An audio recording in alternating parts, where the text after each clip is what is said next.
tassa bhagavato arahato samma sambuddhassa. Namo tassa bhagavato arahato samma sambuddhassa. Namo tassa bhagavato arahato samma sambuddhassa. Good evening, everyone. Today we are going to initiate a Dhamma program or a course based on some Dhamma clarifications. I would like to say it as answering some questions raised by that was prevailing in the Buddhist community, and these questions have been answered by the most Venerable Renukane Chamdavimala Thero in his book called Dhamma Vinicchaya. I think some of you who are Sri Lankans would be familiar, accustomed with this book. And there are 100 questions that are being discussed, and those questions were prevailing in the 1950s in the society of the Buddhists.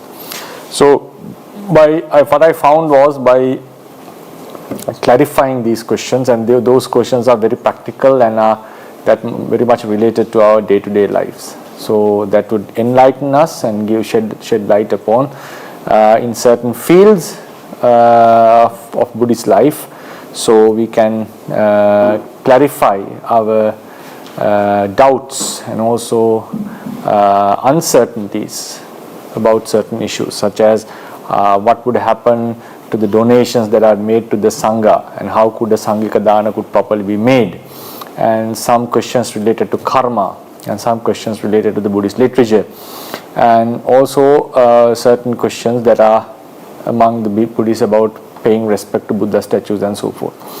So the order is given by the Mahathera, so I will be following according to the order. Some questions will be very imperative, while others will be ordinary ones, but anyway all of them will give us more knowledge and enable us to clarify other doubts even based on the knowledge that we gather through or gain through these discussions. So if I give a brief introduction to this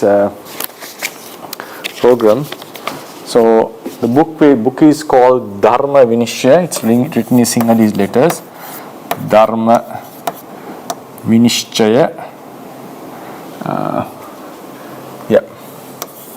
Vinicchaya, but in Pali it would be Dhamma. Dharma becomes Dhamma. Vinicchaya is a Sanskrit word. It becomes Vinicchaya. Vinicchaya means clarifying or solving a certain issue, giving a certain answer or a solution to something. Vinicchaya Sabha was the place where in courts where disputes were being settled. Vinicchaya Sabha. Vinicchaya Kara means the person who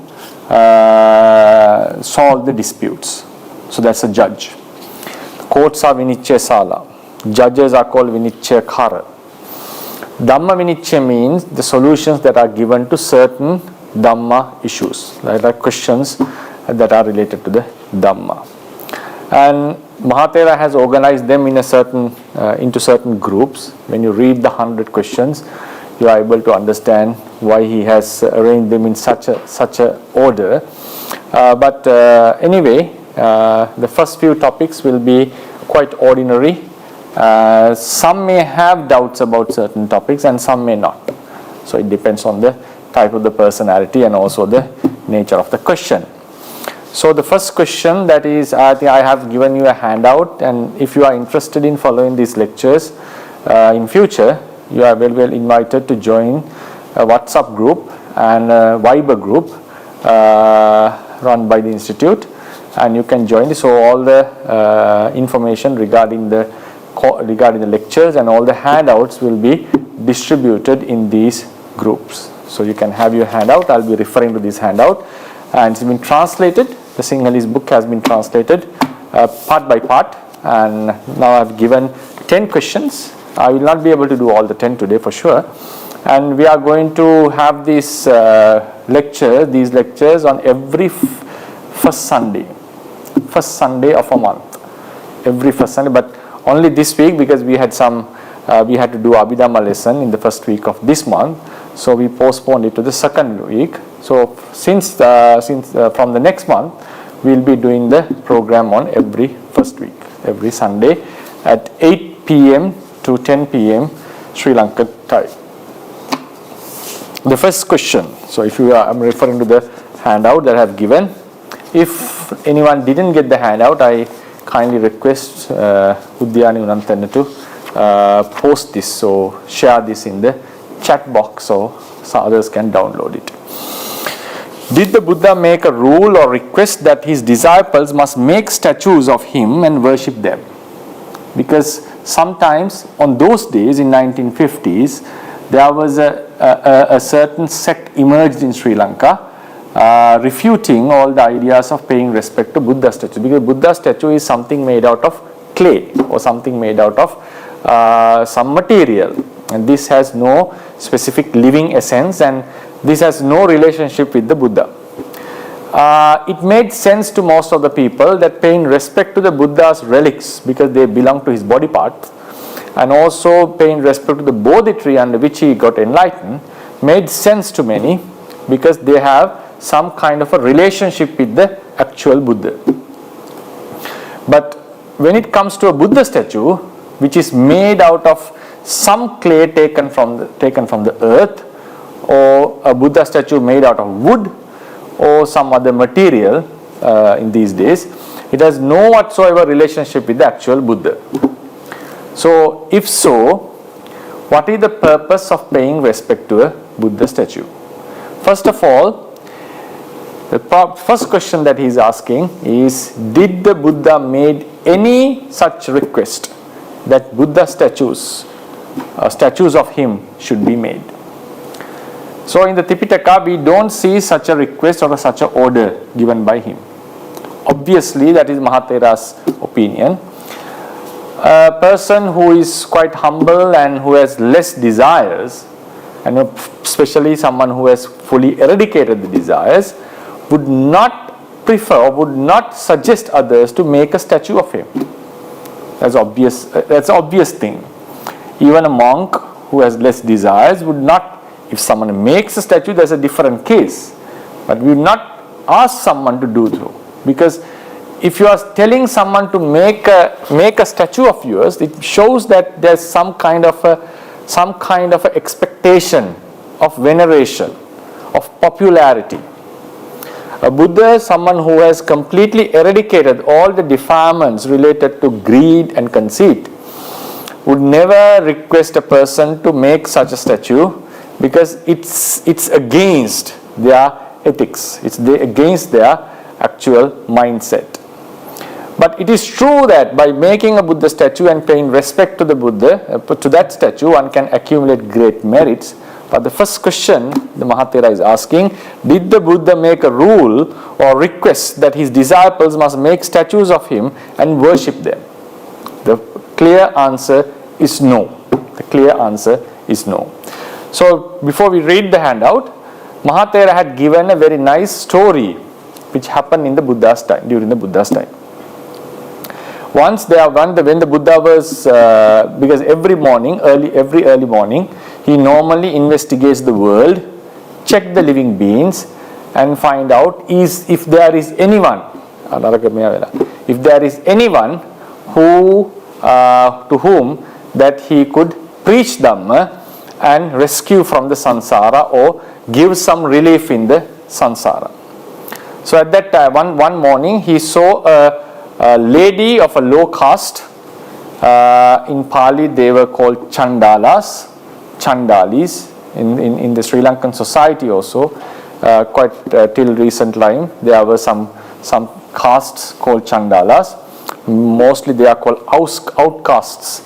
So a lower caste lady, an old lady, a feeble lady who was about to die, outcast lady who was about to die, came into the Buddha's vision, and he saw that this lady was about to die today itself, that day itself, and was going to be born in the great hell. In the great hell. But there was a possibility. Buddha saw the possibility. That's the magnificence or the benefit of having a Buddha, because he can see if a certain karma could be prevented or not. He can see the possibilities of the good side and also of the bad side. So therefore, then he saw that it's possible that this person, that karma is preventable. You could prevent that karma. So if that lady at least pay respect or homage to the Buddha, she would be able to making that a karma proximate to the death, closer to the death. We call it asanna karmas. So she will be able to be born in a divine realm. So what happened was, with the Mahasangha, while he was going for Pindapata in the early morning, he went took a direction, took a road, took a path that led towards where the lady was living. And on the way, while he was searching for alms, he met the lady face to face. She was coming towards the Buddha, and Buddha was coming with the Mahasangha. Then they were facing each other. So suddenly the lady stopped, and Buddha also stopped. Buddha stopped in front of her, and the lady also stopped, because he was a very respected person in the society, a person who has abandoned the household life. Actually, he abandoned his kingship that was awaiting him, and also a good family life, and abandoned the household life in his prime youth, and he was of a good appearance as well. So he stood in front, and the lady obviously had heard about him, and she was very respectful, but she didn't know what to do with him. So she just kept looking at him. At that time, Moggallana read the Buddha's mind, understood what the Buddha was thinking. Buddha was expecting her to worship her. For what reason? Is it to gain some respect from an outcast lady? No, obviously not. He's a person who has been venerated, respected even by the kings, even by the emperors who were controlling, who was ruling the countries of his era. So there's nothing that he could gain from a worship or done by an outcast lady, and especially an old lady who was about to die today. So, but his intention was that she could, by respecting him, she could accumulate a great merit that would take her to a divine destination, divine realm, rather than falling into the great hell. So Moggallana read his intentions and asked the lady to pay respect to the Buddha. So following his orders, I think she was not of very high intellect, it seems like, and she paid homage to the Buddha. And in that day, she died, and she was born in a divine realm. And while Moggallana was traveling in the divine realms, if my memory was correct, he met her, and this story was said to him.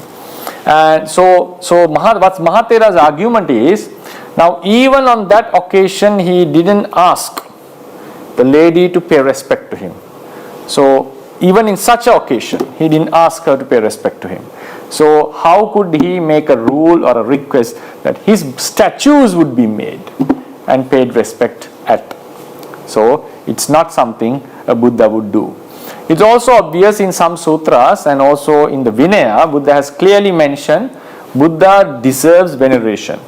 Buddha deserves veneration, and Buddha is a person who deserves veneration not only from humans but also from devas and brahmas, because obviously he has reached the culmination of wisdom and the psychic powers, and he deserves that. He has eradicated all the defilements, including the latent habitual tendencies which we call vasana. There is no such state. Maybe there are one or two on special occasions that he's asking people to pay respect to him, but he doesn't do that.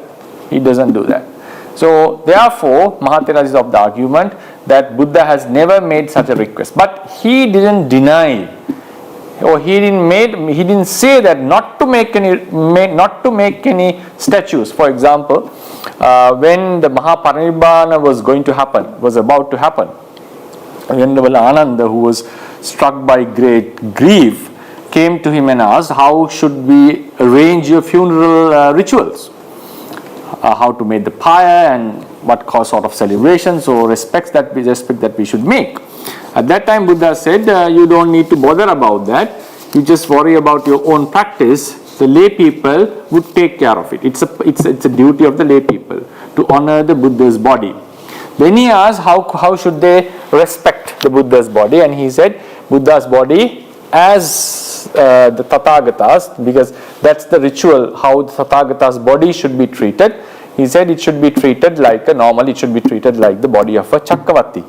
And how should it be done? Then he explained the procedure for that. So because it was asked, the question was asked. So likewise, Buddha is not a person who would arrange or who would say to others to venerate him, because he has completely eradicated the desires of receiving respect. He has eradicated the desires of receiving respect. So the answer for this question is no. So we shall read this handout and then we'll go try to explain the specific points. The Buddha did not make any rule or request that his disciples create statues of him and worship them. Noble beings like the Buddha do not have the desire to receive veneration from others. Those who have such desires are usually influenced by defilements and selfish ideas. One day in the early morning, the Buddha was observing the world to see whom he could help. He saw an old lady in Rajagaha who was about to die and be reborn in hell. To help her, the Tathagata went into the city of Rajagaha in search of alms.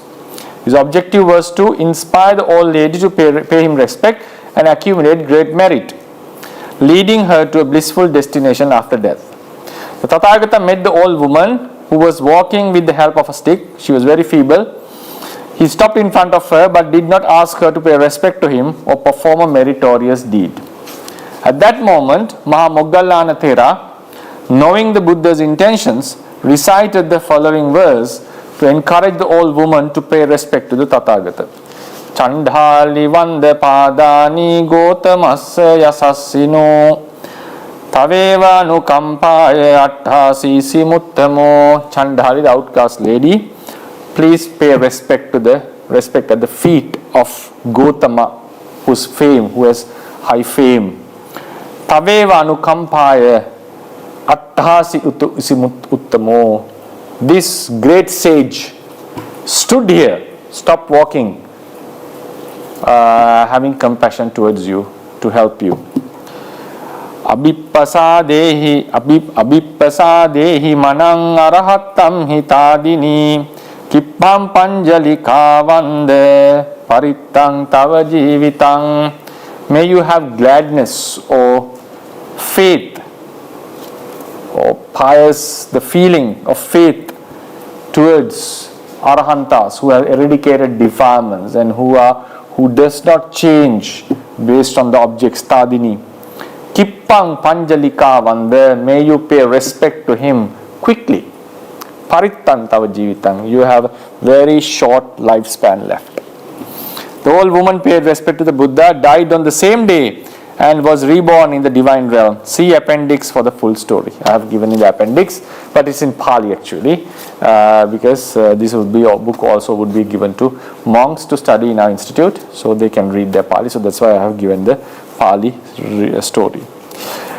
The Buddha did not accept meals offered by the Brahmins, Kasi Bharadwaja and Sundarika Bharadwaja, because he had already delivered Dhamma verses to them before the offering. So there are few occasions in which the Buddha had preached the Dhamma first, and while they got inspired by the Buddha's preaching, they invited or offered them the meals. So by that time Buddha normally rejects it, because it may amount, but it's in terms of the sila or in terms of vinaya, bhikkhu vinaya, that's not an issue. I may preach a Dhamma and he may be pleased about me and do some offering. I have the full right to accept that. But normally Buddhas don't do it with regard to meals. With regard to meals, if they happen to preach a certain Dhamma and inspire the person, and having inspired, if the person requests to tries to offer some meal to him, he normally rejects it, and he says to throw it away because that had been dedicated to the Buddha already. So therefore, and he even rejected the meals. Given this, how could the Buddha make a rule or request for others to create statues and worship him when he had not even asked others to pay respect to him? He would never do so. So the custom of making Buddha statues did not originate from the Buddha himself. It is not due to an instruction or due to an order or a rule made by the Buddha. Although the Buddha did not ask for respect or veneration, he would accept them from past devotees along with their offerings. When people have gathered and wanted to offer him, he would not reject it because it's a good gesture for them to accumulate great merit of paying respect to such a venerated or venerable person. And he even would praise that if someone pays respect to him, that the person would gain abundance of merit, because that's something which is actual in the reality. So out of compassion he would do that. But there are some instances. There's one instance in a very special sutra, I forgot the name of the sutta actually, that was uttered to Venerable Nagita or some of the attendants, when people gathered to the monastery where Buddha's residence, and they were going to offer, they have brought lots of gifts, and also they were ready to praise the Buddha, and they requested the attendant monk, and he came and said, the Buddha, people are awaiting outside and they are looking forward to pay respect to you and make lot of offerings. Then he rejected it. He said, may not the labha sakkara means the gain and the praise disturb my mind. Then the attendant kept on saying, no, you have already eradicated defilement, so it's not an issue. It's unlike a putujjana person, you are not going to be affected by these offerings. But still he said, no, may it not disturb my mind. And he said, the Buddhas appear into the world like after a long time. You are very rare. It's very seldom that Buddhas appear. So in such occasion, may the Buddha, the Blessed One, give an opportunity for the people to accumulate this merit by offering. So you may not be of need of these requisites, but give them at least an opportunity to offer them. And he said, no, still not. He rejected it. So this sutta is a very, very significant sutta for monks, showing that the Buddha rejected the offerings that were going to be made, and it gave us, especially the monks, a very good sign that how did the Buddha treated these labha sakkara. Labha sakkara are the gain and the respect that we get from other people. Although the Buddha did not ask for respect or veneration, he would accept them from past devotees along with their offerings. Therefore, beings with faith who recognized the Buddha's supreme qualities paid respect and made offerings to him both while he was alive and after he had attained parinibbana. So Mahathera's answer is no. Buddha did not make any such request or rule of making Buddha statues. If you have any questions, you can ask it in the Q&A session after I have given the clarifications. Then the second question: how can one pay respect and venerate the Buddha who has attained parinibbana? This is another question. How could we pay respect to a person who has died, or the Buddha who has attained parinibbana? Because now a non-arahant, after dying, he would be born in some other place. But an arahant has no rebirth, and his nama-rupa process has completely extinguished. So there is no remnants of nama-rupa in any realm remaining related to him. Remnants means he's not been born again. Right? His body parts may remain, but his life is not continuing anymore. And that because by the attainment of arahantship, here indicate the possibilities of a rebirth. So how could we make veneration to a person who has already died or who has already attained parinibbana? So this is a thing that first we need to clarify. So in order to understand why Buddha statues are relevant, why it is okay to pay respect to Buddha statues, first we need to know First we should know what is the process going in our minds while we pay respect to someone who has already passed away.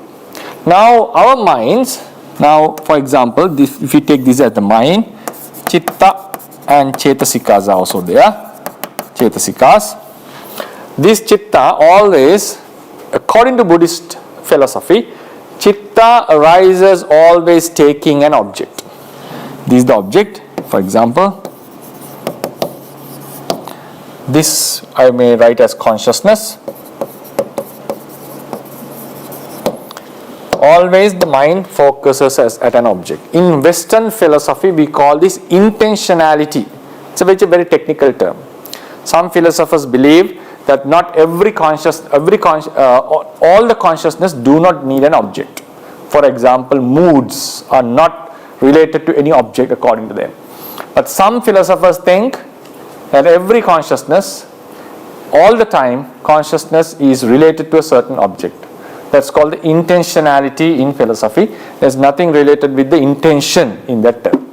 Buddhism falls into this category because we believe every consciousness has an object. Consciousness cannot arise without taking object, as if a feeble man cannot stand up on its own, on his own, without the help of a stick. So every consciousness has an object. This object could be of three periods. It could be a past one, it could be a present one, it even could be a future one. And also we should know this object is felt to the mind in a certain way. This object is felt to the mind. The way it is felt is called the chitta nimitta. These words are given in some sub-commentaries, and sometimes it's referred to as akara. The way the object is taken by the mind. Sometimes they may differ. For example, we may have a misunderstanding about someone who is coming towards us. We may think he is our friend while an unknown person is coming. And also we have misperceptions. Now according to Buddha's teachings, the actual objects in the outside world are non-self. They don't have any self. But we take them as a self. They are normally impermanent, but sometimes we take them as permanent, or at least to be permanent to a certain amount of time. So we have wrong perceptions. While they beget suffering, they cause suffering, we take them as blissful. So all the wrong these are the wrong perception. Means this is not a chetasika, this is not the sanya, this is the idea of them, how the object is being taken, how the object is considered. Sometimes in vipassana meditation, we take it as it is, while when the objects of the reality are non-self, we take them as non-self. As objects of realities are impermanent, we take them as impermanent. While they are suffering, or they cause suffering, we take them as something causing suffering. So in vipassana meditation, we try to match these two. So we try to live according to the reality. But in other occasions, we have certain opinions, or sometimes most of the times we have different opinions to that of the reality. So normally panyati, the object of panyati comes here, but sometimes it can be a paramatta nimitta as well if you are taking the object as it is. Okay, I'm not going into detail to talk about this because this is not an Abhidhamma lesson. So what happens is this chitta has the capacity to take an object that is actually present, that is obvious to us. It is able to take an object that is actually present. But it is also possible, according to Buddhist teachings, a chitta can take a past and a future object. What is a past object? Past doesn't refer to the time here. It's referred to the object itself. Past, present, future in Pali, though in English it refers to a time, an abstract concept which is called time. Here, past, present, future in terms of Buddhist philosophy refers to things that were in certain periods. According to Buddhism, time doesn't exist. Time is something that is felt to the mind, and it's not an ultimate entity or a reality. Even some philosophers, Western philosophers, think there is nothing called time. It's something that is created by mind, but some physicians, most of the physicians, physics believe time as the fourth dimension. Okay, that's we're not going to talk about the idea of time here. I'm just going to explain what Buddhism says, Theravada Buddhism says. Time is just a concept created in the mind or happen to be felt with by the mind, seeing the processes, how the mind and matter works, seeing these processes, taking the 2 points of a certain process, and we get the idea of time. The time is a concept according to Theravada teachings. So, but still, then the realities are termed as past, present, future. What is the definition? If a reality has arisen and passed away, it has arisen, it was not there before, it was there, it passed away and no more. If a certain reality has already passed away, that is a past reality. If something has passed away, P-A-S-S-E-D, passed away, then that reality is a past reality. Then present means something that has arisen but haven't passed away yet. It's existing but not passed away yet. Has not passed away yet. Then what is a future reality? Future reality is something that has not arisen. That has not arisen yet. So the mind is capable of taking these two objects as well. Taking the present is obvious, it's clear. It's clear means most of the, you can still argue on this, how is the mind capable of going into this a different realm of rupas or namas, and what is that capacity of cognition and so forth. These are very abstract topics that that are beyond our scope in this lesson. Past and future. How could the mind take past and future? I also would like to remind that this idea of knowing the past and future led to the emergence of a separate Buddhist sect called Sarvastivadins. Sarvastivadins, Sarva Asti, Sarva means all, Asti means existing. So they considered, since it is very obvious that we can know the past, future and the present, all three realities pertaining to all three times, so they came to the idea, if past can be known, that past must be existing in a certain form. It may not be visible to us as the present, it is not obvious to us as present, but since it is existing in one way or another, that's why we are capable of knowing the past.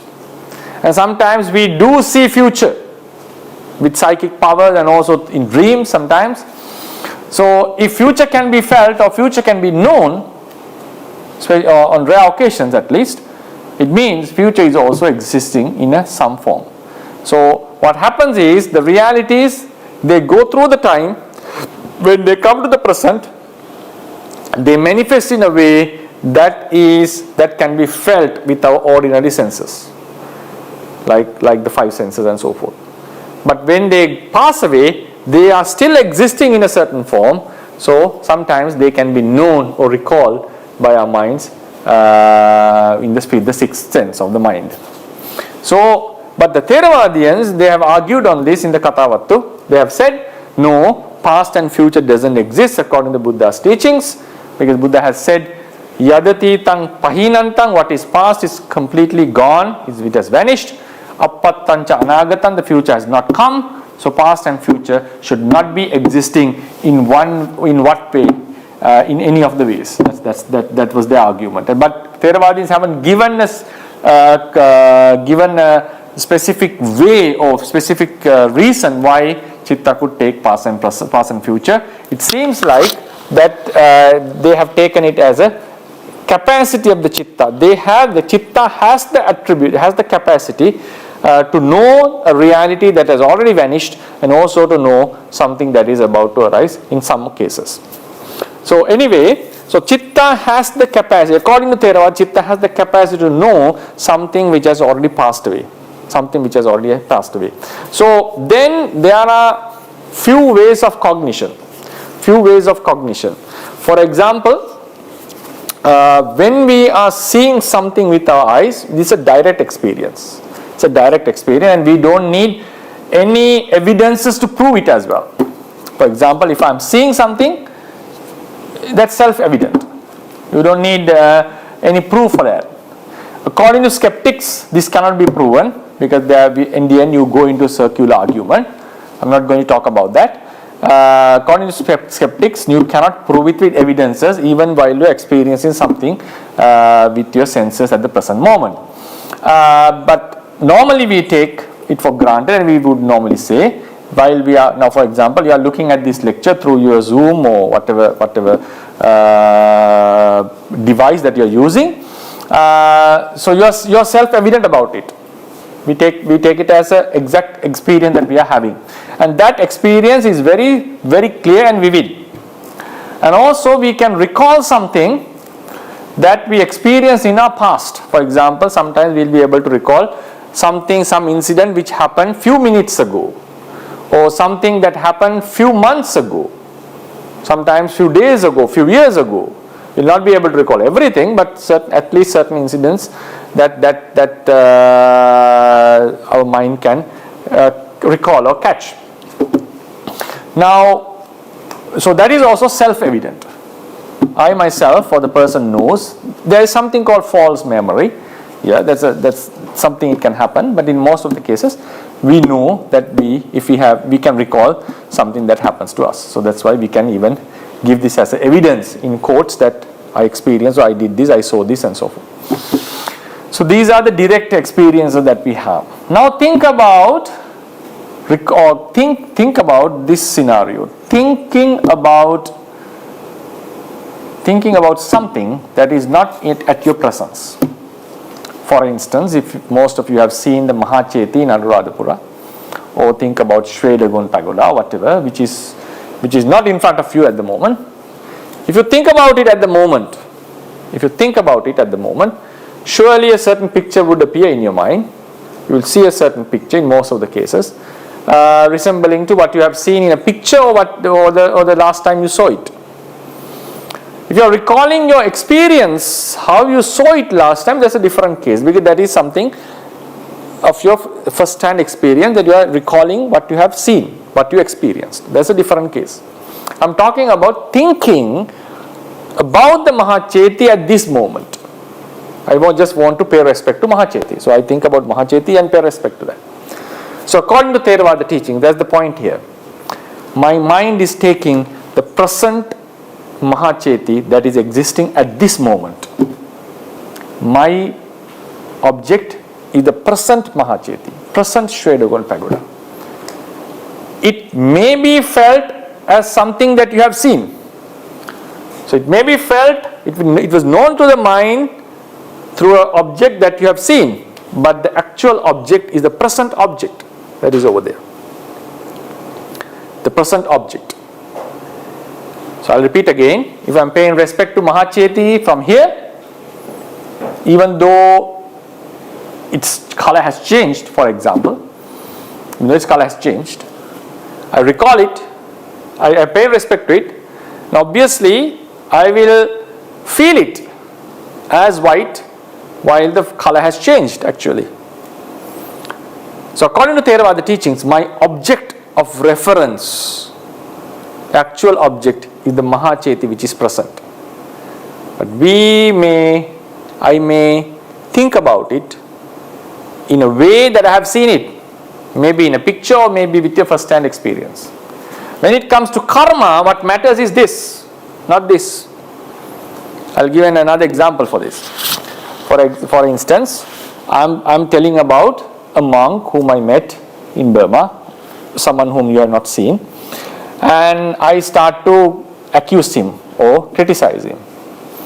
And then you also join with me and criticize the person.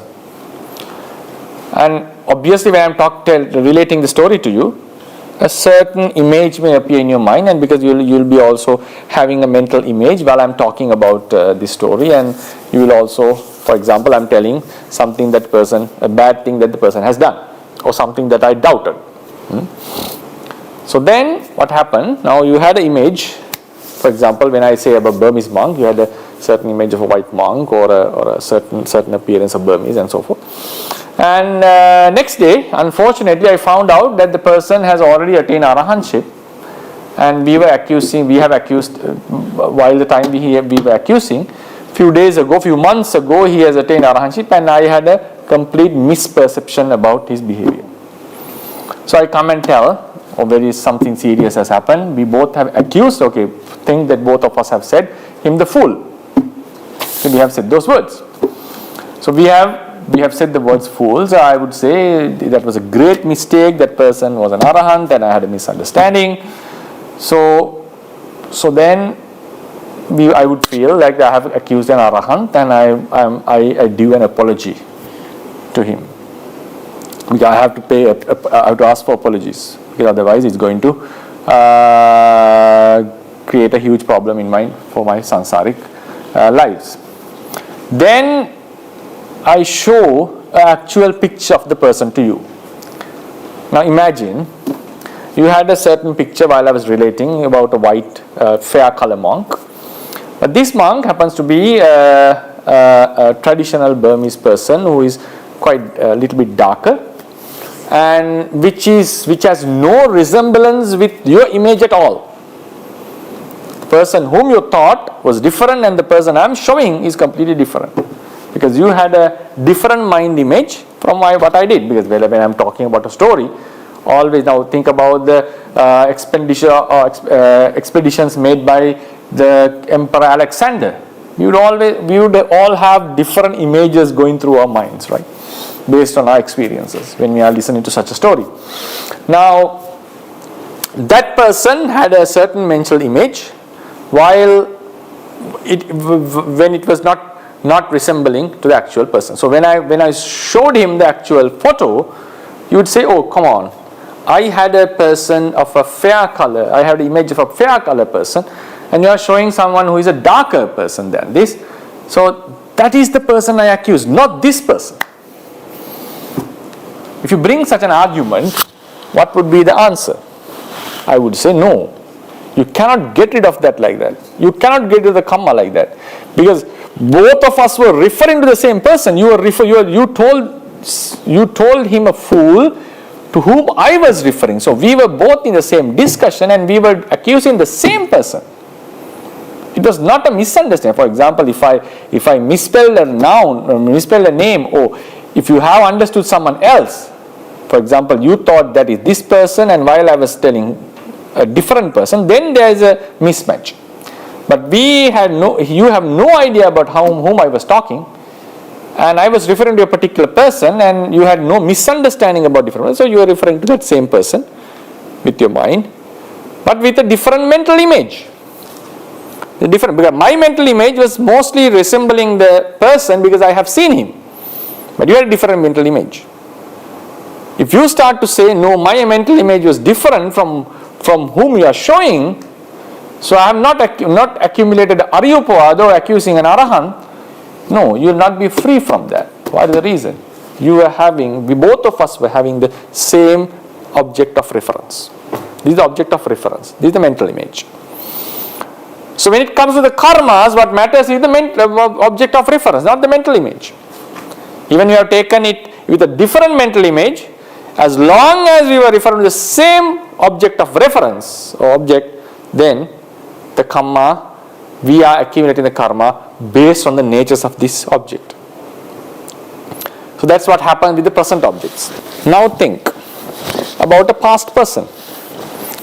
Now we all believe that the Buddha existed, and there are historical evidences also that he existed, and he was born in Nepal, and he lived in India, obviously not in Sri Lanka, as some would say, and so he is a person who actually lived. So there was a Buddha. I have listened to an article that one person was arguing Buddha was a mythical story, but it doesn't have much ground. Obviously there was a person whom we call the Buddha, and there are lots of evidences for that as well. So we know, now we are referring to the Buddha. None of us have seen the Buddha. We don't know his actual appearance. We have just listened to words written in books, and none of us have witnessed him. Maybe in samsara we have witnessed, but now none of us recall. None of us remember. We cannot imagine actually. But when we refer to the Buddha, he appears to our mind in a way, in most of the cases, the mental image would resemble to a Buddha statue which we adore or which we like most. Normally, the Buddha statue we like the most comes to our mind. So, through that image, we are referring to the actual Buddha. Now, someone, for example, someone accuses the Buddha with bad words. Then we say, go and ask for apology from the Buddha, or take apology, ask for apologies because you have accused the Buddha. Then he would say, no, I remembered the Buddha, or I recalled the Buddha when I was accusing him. What came to my mind was a Buddha statue whom I pay respect to, or something which I have seen. And this Buddha statue is never going to be the same with the actual Buddha. He is referring to the object of mental object. If he starts to argue with us that he has not accumulated any demerit by accusing the actual Buddha, because his argument is his mental image is not going to match with the actual Buddha who lived 2,500 years ago, we would dismiss his argument saying, no, you were referring to the actual Buddha who existed. Even though his Nama Rupas have passed away, they did exist 2,500 years ago in India. They did exist. So therefore, our mind was having the actual reference of the Buddha. So this is how, if akusalas can be accumulated by accusing the Buddha, even while we have not seen him actually, we are contemplating him based on the pictures that we have seen, which are drawn by artists or made by sculptors. So we are not actually seeing him, but we cannot get rid of the demerit. In the same way, if we pay respect to the Buddha who has passed away, our mind, we may be thinking about him based on an image that we have gathered or accumulated through our experiences, but we are referring to the actual Buddha. Therefore, referring or paying respect to the actual Buddha who has passed away, we can accumulate great merit. So that's the Abhidhamma behind this. That's how the mind works behind this. So this, when we are paying respect to the actual Mahacheti or Shwedagon Pagoda, or whatever monument at present, our object of reference is that actual object, that actual monument we are paying respect at. It may appear to us in a way that we have seen it before, or a picture that we are familiar with, but still our object of reference is the actual object that is existing at this moment. In the same way, when you are paying respect to someone who has passed away, our object of reference was those mind and matter that existed. Those were the Buddhas when it comes to paying respect to the Buddha. So we get the merit of paying respect to a Buddha. So that's why it is mentioned in Theravada tradition. If you can have there's a difference, but when we normally if we happen to meet the Buddha in person, then the feelings would be different. Normally when we think about him, it's very difficult to have that same feeling as if we have seen the Buddha in person. So, but if we are capable of having that similar feeling, we are able to get a similar result. That's how it's been explained in Theravada teachings. So that's how the mechanism, that is the mechanism behind paying respect to someone who is not existing. Then someone can ask the question about future. When it comes to future, things get complicated. I'm not going to touch upon that, because even I myself will not be able to give you definitive answers when it comes to certain objects about the future. So we'll just not touch upon that. So how can one pay respect and veneration to the Buddha who has attained parinibbana? This is the mechanism, Abhidhammic mechanism behind such veneration. It is customary for civilized humans. Now Mahatera is talking about some practical ways that this has been done. It is customary for civilized humans to respect virtuous people who have passed away. To honor these virtuous individuals, people often establish gravestones, monuments and statues and pay respect to these memorials, sometimes offering flower bouquets. Similarly, pious Buddhists show respect to the Buddha who has attained parinibbana through these same practices. What is the practice? They make statues, they make gravestones, they make memorials and pay respect by offering flowers and so forth. That's done normally in our society. So Buddhists also follow the same practice. Monuments, statues and structures created in honor of noble beings such as the Buddha are called chaitya. Chaitya, this is a Pali word that you should know. Chaitya are the things, structures that are created to honor beings like the Buddha and so forth. These memorials are not made because the virtuous ones have asked for them. That's also something we discussed in the previous question. So he's also elaborating some facts related to that. For example, the statue of Mahatma Gandhi was not made at his request, nor was the statue of Vihara Mahadevi in Vihara Mahadevi Park in Sri Lanka. The Sri Lankans may know that because this Vihara Mahadevi is the mother of King Duttagamini. And then Mahatera keeps on, continues. Likewise, the statues of Anagarika Dharmapala or Prime Minister D.S. Senanayake of Sri Lanka were not created because they requested or ordered them. In the same way, Buddhists make statues of the Buddha not because he requested or ordered them to do so.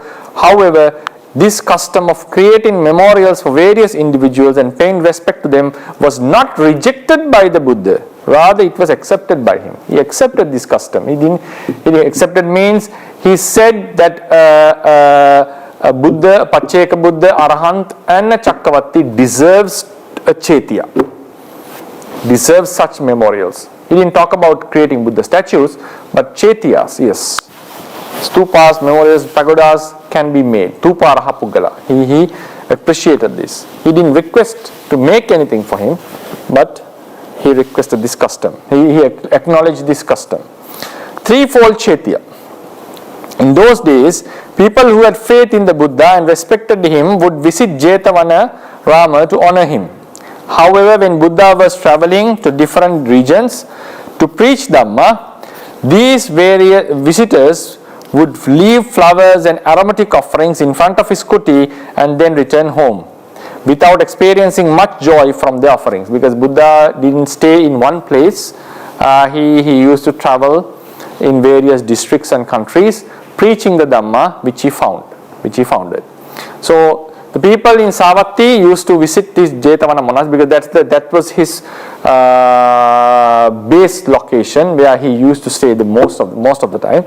So people used to visit him in Jetavana, but sometimes when he had gone for traveling or to preach Dhamma, normally they bring flowers and aromatic stuff to offer him. So on such occasions they found that the Buddha is missing. So what they did was they kept it in front of his Gandhakuti. Gandhakuti means his kuti, his residence, and went back. And they didn't find much pleasure in it. The rich man Anathapindika saw this issue. So when Venerable Ananda and the Buddha had returned, he approached Venerable Ananda and asked, is it possible that we could establish a certain structure in Jetavana on behalf of Buddha, so people could at least pay respect and they will have some feeling that they have paid respect to the Buddha. So that was the request Anathapindika was making. So that's a story Mahatera has written also. Recognizing this, the wealthy Anathapindika approached Venerable Ananda when the Buddha had returned to the Jetavana monastery and said, Venerable Sir, when the Tathagata is away, this monastery becomes a place without refuge for those who come here. There is no place for the devotees to offer the flowers and aromatic items they bring. Please convey this to the Tathagata and ask if it is possible to establish a respectable monument here. Venerable Ananda, accepting Anathapindika's request, approached the Buddha and asked, instead of asking, shall we establish a memorial or a respectable monument, he just went and asked, this was a Venerable Sir, how many types of chaityas are there? The Blessed One, how many types of chaityas are there? The Buddha replied, Ananda, there are 3 types of chaityas. 3 types of chaityas. Venerable Ananda further inquired, what are they, Venerable Sir? The Buddha explained, Ananda, the 3 types of chaityas are called Saririka, Saririka, Paribhogika, and Uddesika. These are the three: Saririka, Paribhogika, and Uddesika. Saririka. So I'll explain them later. Right? To give a brief introduction, Saririka are the body parts of the Buddha, parts of the body. Paribhogika is something used by the Buddha.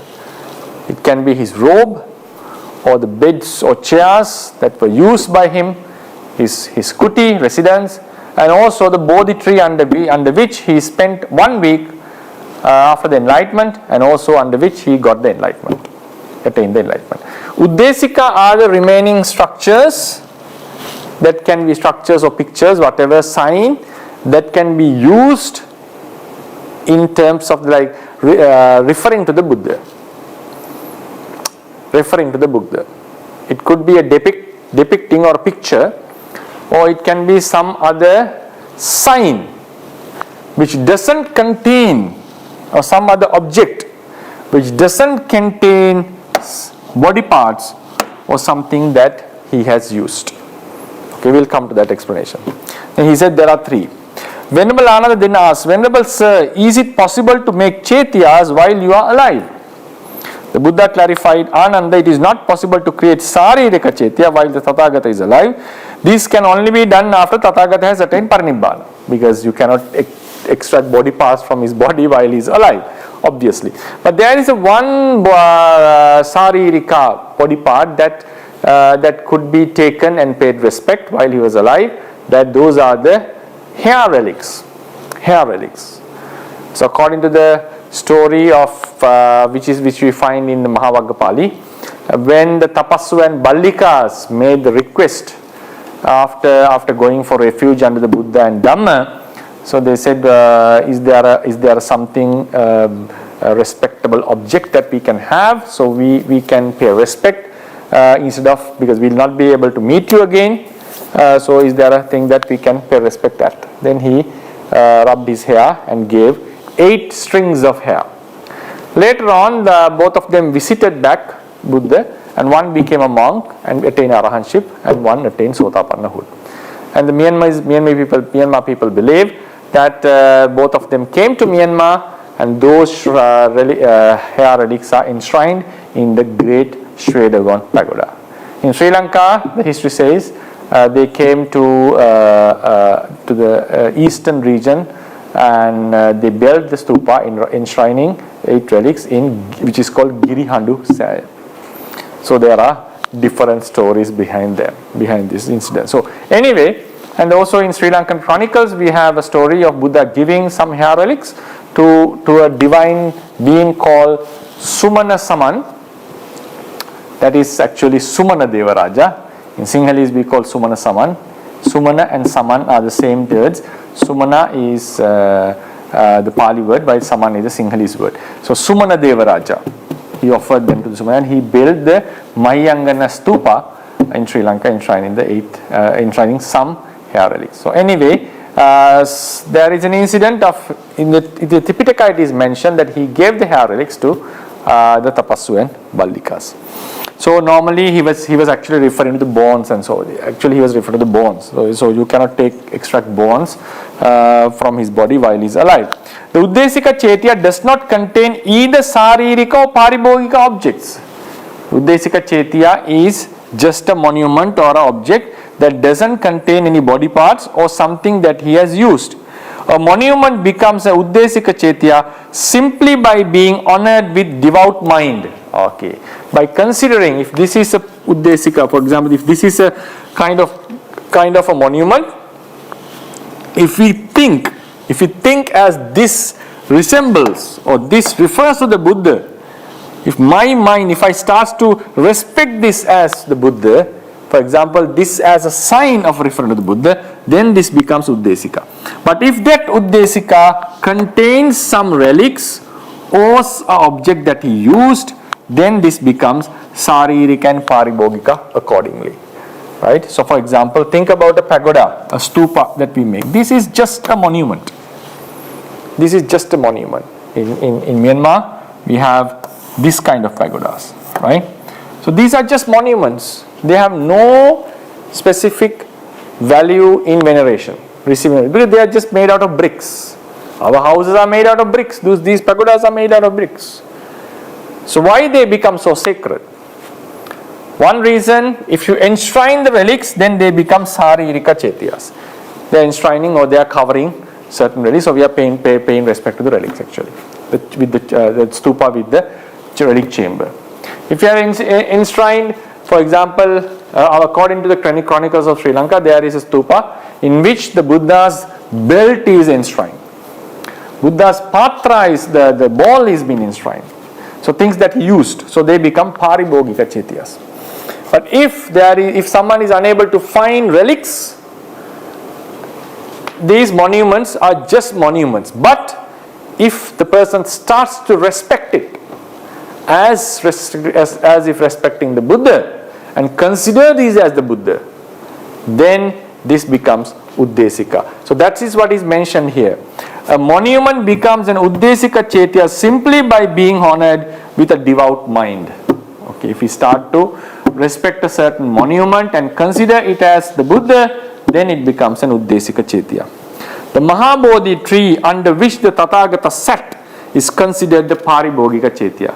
It's not only the paribhogika chetya, it's not the only paribhogika chetya. His chairs, beds, robes, all are paribhogika chetyas. Anything that he has used. So it is considered a paribhogika chetya, the Bodhi tree, both while the Tathagata is alive and even after he has attained parinibbana. Both while he is alive and he has attained the parinibbana. So you cannot have saririka chetya. He said you cannot have saririka chetya while I am alive. And uddesika chetya is something that doesn't contain paribhogika or saririka dhatus. And paribhogika is the Bodhi tree under which he sat and any other object that he has used. This story is not mentioned in the Tipitaka but can be found in the background story of the Kalinga Bodhi Jataka in the commentary. The following are the Pali sentences mentioned in the Jataka. Ananda, Saririkanna Sakka Katong, it's not possible to make Saririka Chetyas while I am alive.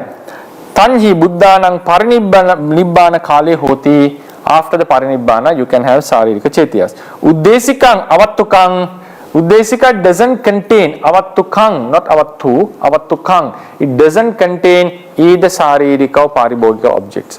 Mamayana Mattameva Hoti is just a it's just by the consideration that these resembles Buddha, they refer to Buddha, then they become Uddesika. Buddhehi parimbuto, Buddhehi paributto, used by the Buddhas. Mahabodhi rukko, Buddhesu darante supi, chetyameva, Buddhesu darante supu chetyameva. So the Bodhi Rukkha, the Bodhi tree, even while the Buddha is alive, becomes a paribhogika chetya.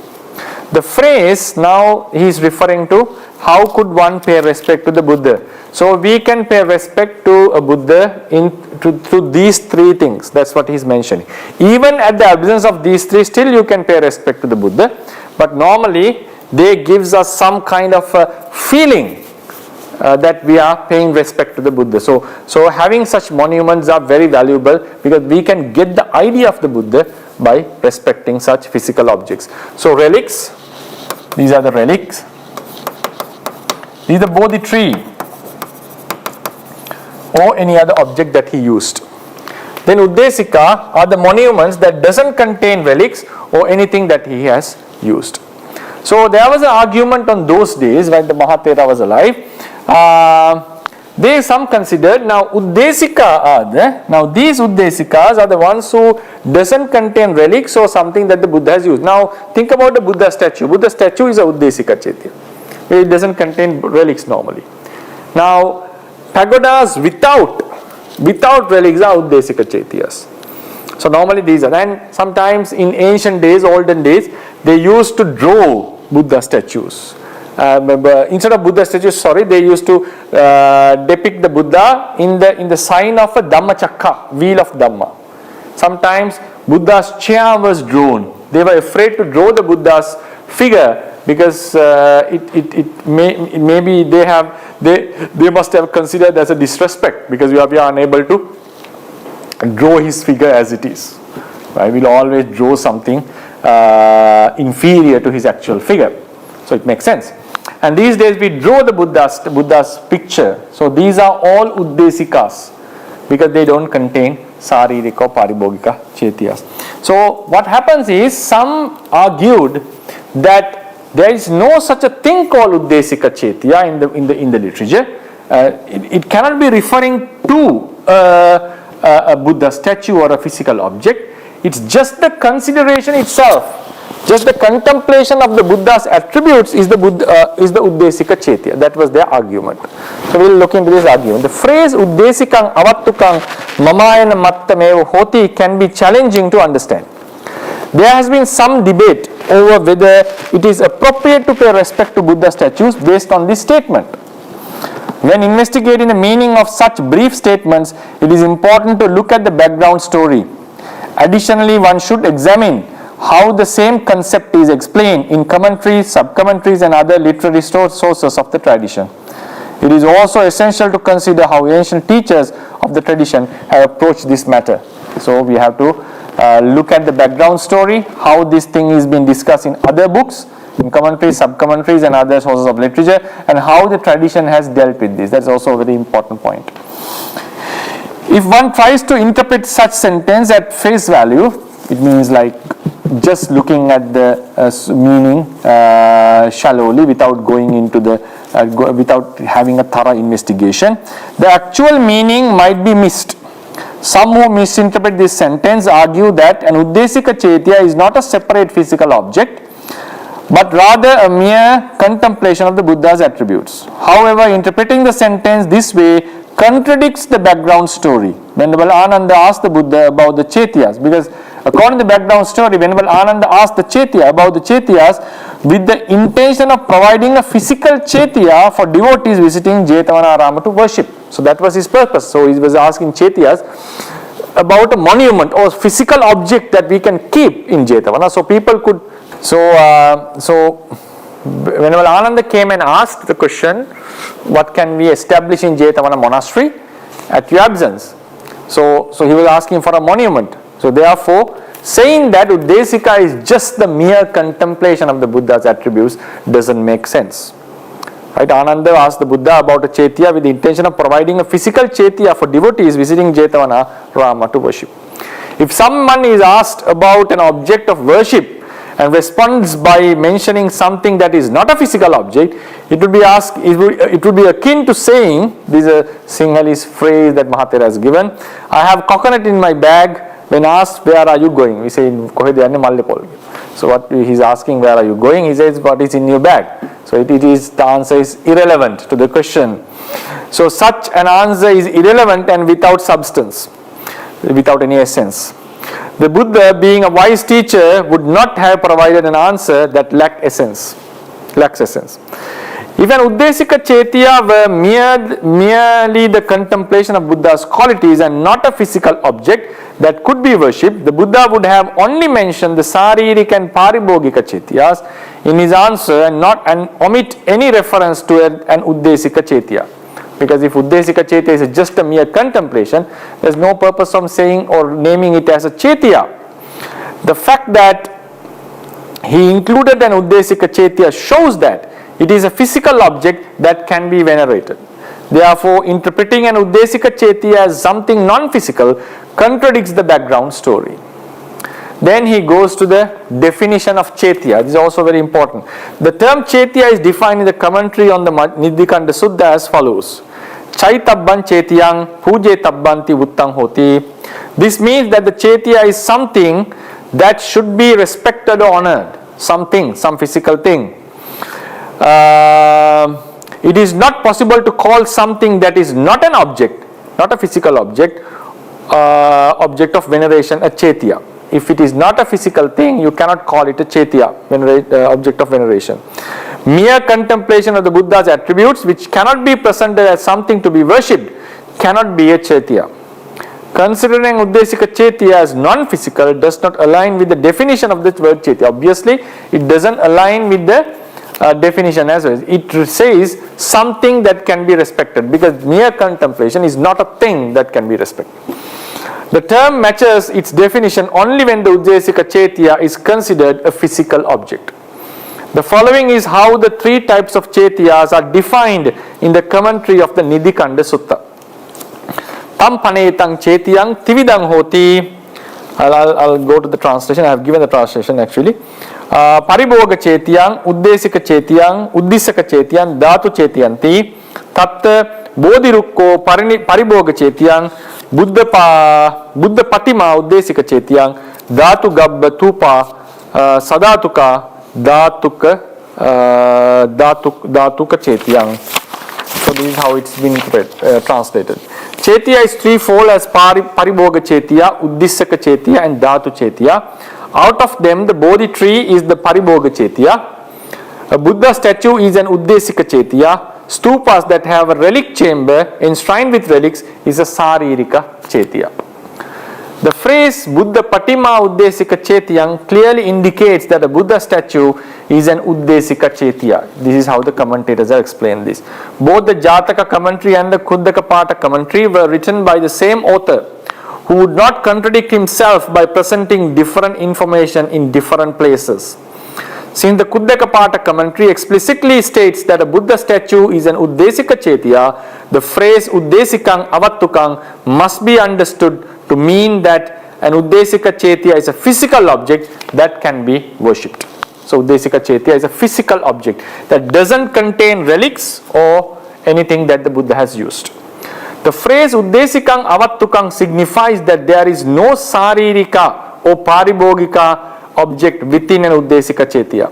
If an Uddesika Chetya were not a physical object, the Pali term would be Uddesikang Avattu, not Avattukang, Avattu, rather than Uddesikang Avattukang. So the ones who know Pali understand this meaning. If Uddesika Chetya was not a physical object, the Pali would be Uddesikang Avattu, neuter gender nominative case, referring to a non-physical object. But Uddesikang Avattukam means it is an object that doesn't contain any of the Vattu. What are the Vattus? Relics or Paribhogika objects. It's a Bahubihi Samasa. An object becomes a Saririka. Now this is the point. This is another important point. An object becomes a Saririka Chetya by being a part of the Buddha's body, obviously. It becomes a Paribhogika Chetya by being an item used by the Buddha. An object is regarded as an Uddesika Chetya when it is respected and honored as representing the Buddha's body or related attributes. If we consider this as, for example, a Buddha statue, for instance. For example, this is a Buddha statue. We consider this is, by considering that this is the Buddha, it becomes a Uddesika Chetya. This idea is conveyed through the phrase Mamayana Mattameva, which emphasizes the significance of consideration and respect. By respecting or considering it as a Buddha statue, a Buddha's thing, something resembling the Buddha, it becomes an Uddesika Chetya. It is unreasonable to believe that mere consideration with respect constitutes a Chetya. Mere consideration is a mental activity. It cannot be a Chetya actually. Such an interpretation would lead to confusion. If Mamayana were considered a Chetya, paying respect to the Chetya would mean paying respect to one's own mind. This interpretation is clearly not practical, because if you consider Uddesika Chetya is your own consideration, how could one pay respect? Because Chetya is something that could be respected. So you should be respecting your own mind. So it doesn't make sense. To pay respect to the Buddha who has attained Parinibbana, one must honor either a Saririka Chetya, Paribhogika Chetya, or an Uddesika Chetya. By doing so, the Buddha is respected. If none of these Chetyas are available, it is still appropriate to pay respect to the Buddha at any place. You just can pay respect thinking about him. Merits can be accumulated by paying respect to the Buddha even in the absence of a physical Chetya. Because of this formula, this process, you can pay respect to the Buddha even at the absence of a Chetya. Chetya means even at the absence of a Buddha statue. But in the next questions, we will talk about why it is important, what is the importance of a Buddha statue, and what are the other things that can be a Uddesika Chaitya, and why do we pay respect to Buddha statues? Because it gives us that feeling that's very useful to us. That was the main reason that we must pay respect to Buddha statue, and it is a very good assistance for us to get the idea of the Buddha into our mind. So that will empower or strengthen our kusala and gives us great results. And also there will be some interesting topics. Why did he chose to plant a Bodhi tree instead of some other object in the Jetavana Vihara? So why didn't Buddha instruct to make a statue? Someone can ask the question. So sometimes there are misinterpretations about certain words. So when did this tradition of making statues began? Did all the ancient teachers unanimously agreed on this statue worshipping? By respecting which Chaitya, paying which Chaitya is more, one can gain more benefits. Do the actual relics of the Buddha play? How do we recognize Buddha's relics? Do they show merits, miracles and so forth? And in future lessons we'll also be discussing how to make a Sangika Dana. Can a Sangika Dana be made in front of few monks? Do we need a specific number of monks? And what to do with the Sangika Dana after you have finished the Sangika Dana, because after monks have left. So how to deal with this food? To whom it belongs to? So most of these questions have been asked.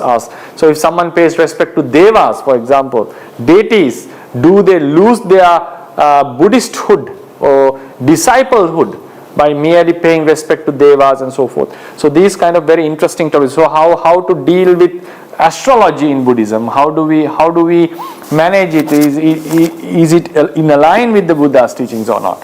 And many of these questions will be discussed, and it will be an interesting journey that we'll be treading upon. And hope you enjoy the class. And we talked two questions. Did the Buddha make a rule or request that his disciples must make Buddha statues of him and worship them? Obviously not. Then how can one respect and venerate to Buddha who has attained parinibbana? Right? So this is the mechanism behind it, the Abhidhamma explanation. And then there are three objects: Saririka, Paribhogika and Uddesika. And Mahathera was referring to an argument that was existing of his time, that Uddesika Chaitya is a Buddha statue. So the Buddha statues or any monument that resembles the Buddha is allowed to be respected. So we are not just respecting the clay or the material out of which it is made, because in the next question we'll discuss how Thera was able to, in one of his past lives, pay respect to a heap of sand that was made like a stupa, and how he could gain the great merit of attaining arahantship one day. So yes, I conclude the lecture. So today we discussed only two questions. We have 98 questions to discuss, and hope it will be, in some days we'll be able to cover 5-6 questions, because the second question, the answer was quite long, and I also had to explain some Abhidhamma behind it. So some days we'll be able to cover 5-6 questions per day. So hopefully we'll be able to finish the entire book. So I conclude the lecture, giving you the opportunity to ask the questions. Okay. So you can read it out. You can read it out. It has been settled. Okay. So I think you have already explained, but still I asked say, why did Buddha preach to pay homage to stupas and Bodhi tree? Because they resemble him. They are just signs. Yes, they are just signs. And Bodhi trees, we'll talk about that. Why he chose to plant a Bodhi tree? Because we are actually, when we go into the tradition, we have two ways of paying respect to the Bodhi tree. That's something I will discuss in a future lecture. So you can you are paying respect to the Buddha because it signifies, or it refers to the Buddha, And later on, we also pay respect to the Bodhi tree as well, because it is something being used by the Buddha, and it's something is related to the Buddha. And Chaitya's pagodas, because they are enshrined with Buddha's relics. So obviously, if we can pay respect to the Buddha's body, any body part is obviously deserves veneration. Then Buddha statues are just signs referring to him. For example, even there is no sign, we can just pay respect to the Buddha thinking with our mind. But the benefit of having a Buddha statue is you can get that feeling of his presence. That's the point. So even while we are respecting, that's why I explained in the Abhidhamma point, in terms of the Abhidhamma. So when we are paying, for example, there is no Buddha statue here. There is one behind actually. So there is no Buddha statue in front. So if I pay respect to the Buddha, looking at the thin air, so I am still referring to the Buddha with my mind. So I am getting the merits of paying respect to the Buddha. But when I have a Buddha statue in front of me, I have the sense of his presence. Still I am referring to the past Buddha who has passed away. So I have that sense of presence. When there is a pagoda, we have so it's very easy for most of the people to have that feeling. So that's why even you can pay respect to the Buddha without any statue. The benefit of having one is that you get that sense, you get that feeling. And if the Buddha statue was made very nice, they will not resemble to the Buddha at all, obviously, because none of us have seen. We don't know what was his actual features were. We don't know that. So therefore, they cannot be the same as the Buddha. But anyway, because even we are paying respect to the Buddha with closed eyes, we are getting a certain mental image which is not accurate with the actual Buddha. So still we get the merits because we are referring to him. So even through a Buddha statue, by respect to the Buddha statue, we are referring to him. We are referring to him.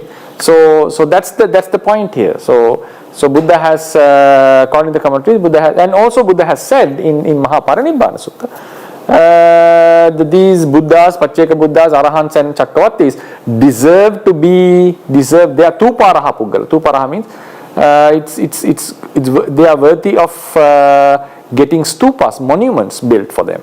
And people who respect these monuments would accumulate great merit that is beneficial for them throughout the samsara.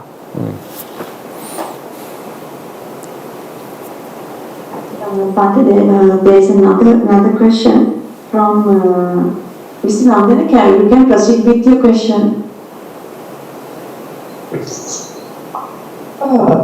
Samasa, my question is there any, in this lecture once it is mentioned about Chitta Nimitta? I don't know whether there is any difference between Chitta Nimitta and Sankhara Nimitta. Sankhara Nimitta, what did you mean by Sankhara Nimitta? Are you referring to Sankhara Nimitta in Vipassana or what? Under which context? No, Samasa, we have heard the word somewhere. I want to know whether there is any difference or similarity between Chitta Nimitta and Sankhara Nimitta. Here is this is like this. Sankhara Nimitta has two meanings, and this has no relationship with this. But now it's like this. There are actually two meanings in it, and you can create another third meaning as well. Sankhara Nimitta in some context refer to the Sankhara themselves. Sankhara Nimitta are the Sankharas. For example, in the Bhaitupattana Jnana, yogi is asked to contemplate as Sankhara Nimittang Bhayang, Uppado Bhayang Nimittang Bhayang. Nimitta is Sankharas. Sankharas are the Nimittas. Sankhara means Sankhara Nimitta, they are identical. And when it comes to Animitta Anupassana or Animitta Vimokha, Sankhara Nimitta of a Sankhara is a quality that enables us to differentiate it from one Sankhara. Every Sankhara has its own Nimitta. It's one kind of individual property in it, which is a unique property that enables us to differentiate. For example, if you take two identical papers, we'll still have, they contain their some identity, unique identity. That unique identity, its scope can be various.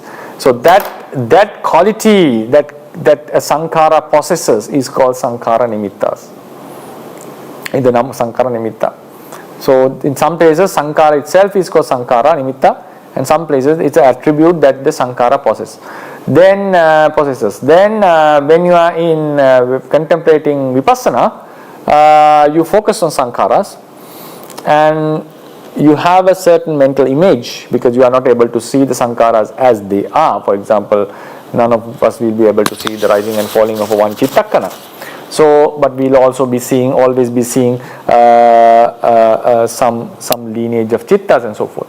So therefore, the way the sankhara appears to our mind in vipassana meditation can also be called sankhara nimitta. That is a term that you can construct.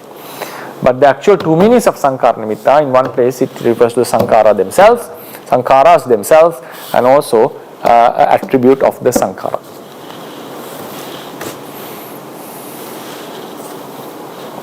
So I'm asking, is it correct if I understand?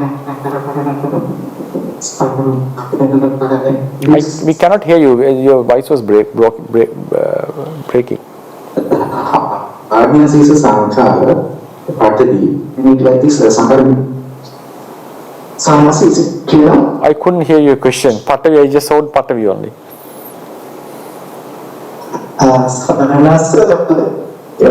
Is it correct if I understand like this? Patavi is a sankhara. If I understand something, hardness is a sankhara. If I understand some like this, it's a hardness of an iron bar and hardness of a pot, clay pot. Is that the difference between two sankhara? Is that the sankhara nimitta? Yeah, that is one type of a sankhara nimitta, yes. Thank you very much, sir. I think next is Mrs. Kumari Nalundani. Can you proceed with your question, please? Well, can I ask another question because it has been sent on our inbox? So there is a question says many people criticize material offerings and which is amisa, saying not to do them and as only practice of Dhamma leads to the path of Nibbana. And asking Bhante, could you kindly clarify this matter? What do you mean by material offerings? Is it meaning like, for example, we offer things to... Maybe Amisa Puja or something. Okay, Amisa Puja, because sometimes we do offer material things to poor people, right? Which is a dana. I think no one would criticize that. So it's also a material offering. Then I think most of the people would ask the question why you are offering things to the Buddha. That question is already will be discussed in these lectures. So if you are offering the thing to the Buddha while he was alive, yes, that's allowable, right? That's obvious. And the question that arises is while we are making material offerings to the Buddha who has passed away. For that we have to go into the fundamentals of Theravada teachings. For example, in order for how could an offering, what are the factors that fulfill the offerings even while the person is alive or not, even while the person is alive. For example, if I'm making a dedication to the Buddha, so I'm making it in front of him. Okay, he used it, he took it and he ate it, for example, consumed it. Now I I dedicate this food to the Buddha while he is not there. He is coming now. I'm unable to. He's coming to the house, so to our place, but I'm so busy that I have to leave the place. So I dedicate this to him and leave. Right? He comes and consumes it. Okay. Then I dedicate this to the Buddha, and it happened that he had another meal, for example. I already dedicated it. So am I getting the merits for my dedication? That's the obvious question. Even though he didn't consume it. Seems yes, because I have dedicated it. Because the dana is not completed just because someone has consumed it. It's completed because of two factors. It has to be something that belongs to me. That's why I am able to dedicate it, to offer it. And I have given up that. I have dedicated it to someone. It's something that belongs to me, the offering, the thing that is being offered. And I dedicate it to someone. I just relinquish it on behalf of someone. For someone. With these two factors, the offering is completed. Now imagine this scenario. Now Buddha is living in the Jetavana monastery. I can dedicate it even from here. For example, I can say this, I can say go and give this to Buddha, then he offers it to him. I can say it is already given to the Buddha, go and offer it to him. So when am I going to get the merits? Because this is my offering. I am giving up because I may go and sleep afterwards. So while he is offering to the thing to the Buddha. So my offering is completed when I made this offering. So the next question that can arise is, now I am going to offer this to an arahant, imagine arahant, and he is in that monastery, and I offered it at 1 p.m. Unfortunately, without me being aware of that person, the arahant has attained parinibbana at 12:30 p.m. So would I be getting the merits of my donation or not? The answer is yes. The answer is yes. Because I have made the offering, I made the dedication. Unfortunately, he is not going to use it. And he has passed away. So according to Theravada teachings, making material offerings to a passed away Buddha, we will be discussing this in length in our coming lectures. So I'll leave this for, I'll just restrain myself for this answer, for this amount of answer. And so it doesn't matter the person is alive or not, according to Theravada fundamentals. One can argue on this. I'm not saying this because if someone is arguing about the karma, then this is not the way to answer him, if someone is arguing about the karma. So if someone believes in karma, if someone respects Theravada fundamentals, then you have to always obviously ask the question, when is the dana is coming? Because why did I say this so frank and directly? No one is going to reject offering meals to the Buddha who is alive, right? No one is going to reject offering meals to poor people who are going to benefit out of it. No one is going to reject that. So only thing they would be rejecting is making offerings to Buddha who has passed away. So that's why I made the fundamentals saying that. So whether his presence or livingness, I would say livingness, the nature of living doesn't matter in the end, according to the fundamentals. So should we make offerings or practice? Making offerings is a part of practice. So now I think most of the ones who are making this, if this question was raised, ones would not say that if you are making offerings to the poor, they would not say that you go and practice without making offerings. Then you are having a huge problem of the basic human qualities. Dana is something that has been praised by the Buddha, and also it's obvious thing that we should be doing. And so offerings, then one would be asking, doing pujas and doing vandanas and all this. We can talk about that later in length. These are all part of the practice. So what matters in the end is having a wholesome mind all the time. So when you are paying respect to the Buddha, for example, if someone is contemplating the Buddha Nusati as a meditation subject, you can gain a concentration out of it, and you can follow vipassana and attain liberation. So while we are doing a chanting, paying respect to the Buddha, what are we saying? We are saying nothing other than the Buddha's qualities. So if you are meditating as Buddha Nusati is a meditation subject mentioned in the scriptures, in the suttas by the Buddha himself, and if you are reciting it in front of a Buddha statue, it's a part of meditation. Because even you are closed to your eyes and keep on contemplating the Buddha's qualities, and you are paying respect to Buddha statue, still you are reciting the Buddha's qualities. So if you know the meaning, so there's nothing much difference in it. Because meditation can done be in the initial stages, you can do the meditation by reciting. For example, there are stories of ancient monks who attain arahantship, attain Maggapala actually, during the initial stage of recitation of the meditation subjects. So we'll talk about that in detail. Offering material things is not out of the practice. It's not out of the practice. Yes, he did say in the Parinibbana Sutta, offering flowers doesn't signify the real respect. Yes, obvious. If you are just, it's part of the practice actually, but you are just offering flowers and so forth, but not practicing sila, samadhi and panya. Yeah, that's just you are doing partial thing. It's just doing a partial thing. But is it worthy? Is it a waste of making offerings? No, not at all. Because we have ample of stories of ancient Mahatheras, Arahants, who related to their past lives, saying that he offered these and these flowers made all these offerings in the past lives, and with the help of that merit they got into this life and attained arahantship. So if someone says that it's just a statement, doesn't have any validity at all. Offerings signifies is also part of our practice. But if someone just satisfy him or herself just through offerings and without practicing higher practices, that is something needed to be addressed. We would say you can also do some practice rather than only doing these merits. But that if that is the only thing that he or she can do, that's much better than doing nothing. That's much better than doing nothing. So we also have to understand the practicalities, the situations, and all this. Yeah, it's just it has to be addressed in a broader context. But offering material things never contradicts with the Buddha's explanations.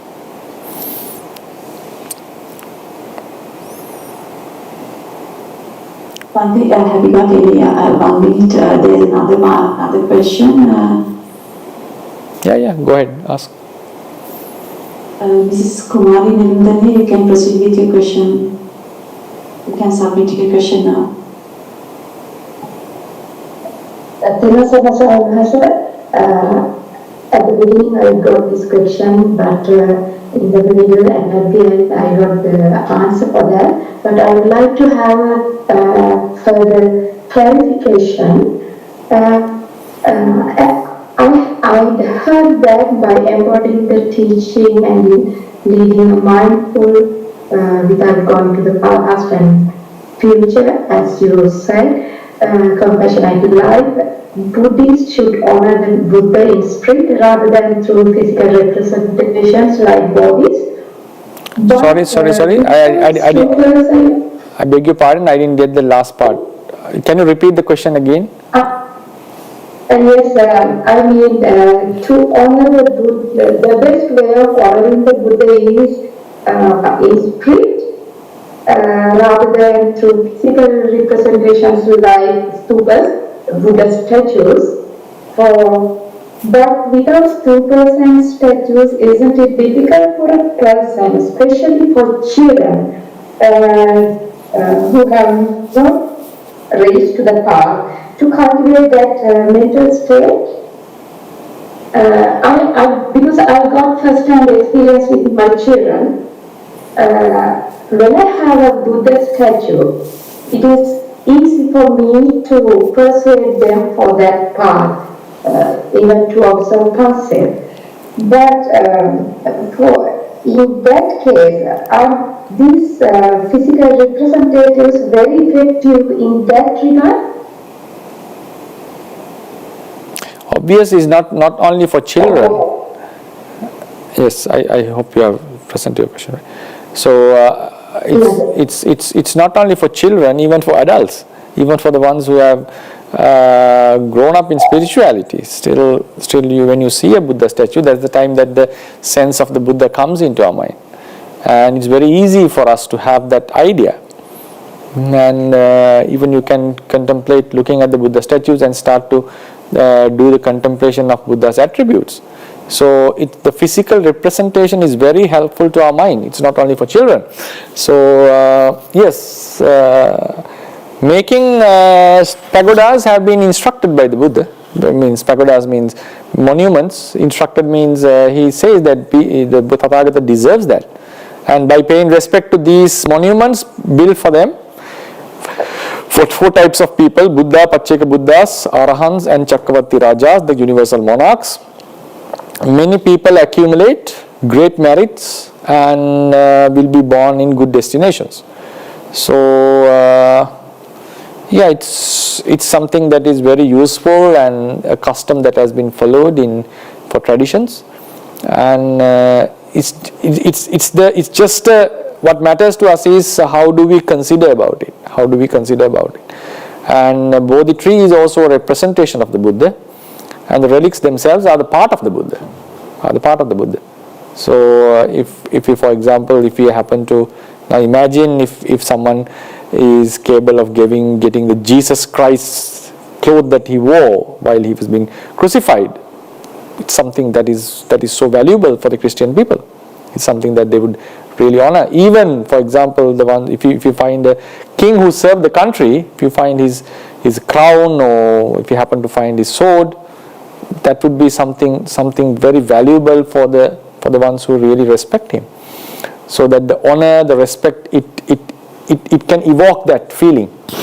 So in the same way, if we can find something that was used by the Buddha himself, that would evoke that sense about the Buddha, and we can easily, because if someone can pay respect to the Buddha without a monument, the ones who are practicing would pay respect to the Buddha, right? Before sitting, so they are paying respect to the Buddha without a monument. What is the philosophy behind that? Our mind is capable of referring to some object, some reality that existed now, which is not existing at the moment. So what we are doing through a Buddha statue is referring to that person. We are not paying respect to this statue. We are paying respect to the Buddha, whom we refer through this statue. That's what matters. So otherwise the statue is just a material, a heap of material, stones or sand or whatever the mixture is. It has no value at all. It has some value in terms of commerciality, but as a commodity, but it's not in the sense of deserving veneration. Therefore, but we refer to that actual person who existed 2500 years ago through this material thing. If there is no material thing, we are referring to him directly. Okay. So then the obvious question that arises, when it is easier for you to refer to him, is it just through the mind or just looking at a Buddha statue? If someone says it's easy for me to refer to the Buddha without looking at a Buddha statue, it's up to him or her. But if for most of us, it's obviously, even for myself, if you have a very nicely made Buddha statue, the feeling that arises in me is quite different when I'm making respecting gesture to him in my own.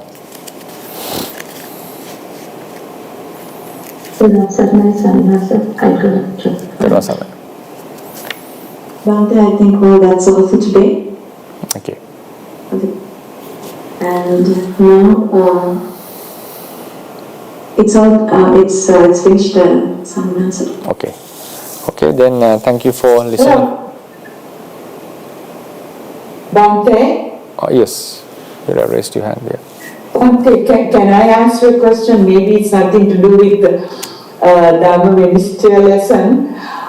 This question is bothering me quite some time. I'm trying to get an answer. Can you hear me, Bhante? Yes, I can hear you.